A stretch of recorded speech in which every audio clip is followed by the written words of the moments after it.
தோல்வி வேணும்னு கேளு, தோல்விக்கு முன்னால இன்னொன்னு வேணும் கேளு, ஏமாற்றங்கள் வாழ்க்கையில வேணும்னு கேளு. ஏமாற்றங்கள் தோல்விக்கு ஒன்ன தயார் பண்ணும். தோல்விக்குள்ள வந்துட்டேன்னு வையேன், தோல்வியை எதிர்கொள்ள படிப்ப, தோல்வி எதனால் ஆனதுன்னு படிப்ப, ஏன் தோல்வி அடைஞ்சான்னு படிப்ப. இத்தனை படிப்பும் வெற்றிக்கு கிடைக்காது. வெற்றிக்கு வெறும் கைத்தட்டலும் கப்பும் தான் கிடைக்கும். தோல்விக்கு பாடங்கள் நிறைய கிடைக்கும், அனுபவங்கள் நிறைய கிடைக்கும். இந்த அனுபவத்தோடு வரக்கூடிய வெற்றியினுடைய சுவை அபாரமாக இருக்கும்.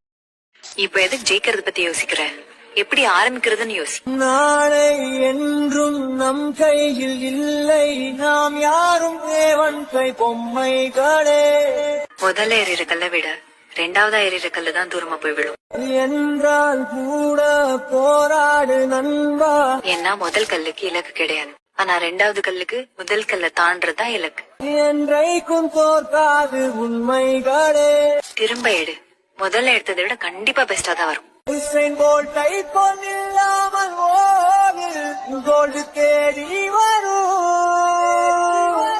உங்கள் வாழ்வும் ஒரு பித்தல் போலே வேர்வை வெட்டி தரும். நம்ம தோத்துருவோமோன்னு எல்லாருக்குள்ளயும் ஒரு பயம் இருக்குல்ல, அந்த பயம் எப்ப இவன் ஜெயிச்சிருவானோன்னு மத்தவனுக்கு மாறுதோ அதுதான் உண்மையான சக்சஸ். இத மைண்ட்ல வச்சுக்கோங்க. வாழ்க்கையில எதுவுமே இல்லாட்டி தெம்போட நிக்கிறதுக்கு பேர் தான் தன்னம்பிக்கை. எல்லாமே இருந்துகிட்டு நிக்கிறதுக்கு பேரு தன்னம்பிக்கை கிடையாது. எதுவும் இல்லாட்டி நிக்கணும், ஆள் அம்பு ஆயுதம் எதுவும் இல்லாட்டி நிக்கணும், தனிச்சு நிக்கணும், பயப்படாம நிக்கணும். அதுதான் நம்பிக்கை. நான் இருக்கேன் எனக்கு தோணும். இவ்வளவு பேர் எனக்கு இருக்காங்க, அதெல்லாம் வேண்டியே வேண்டாம்.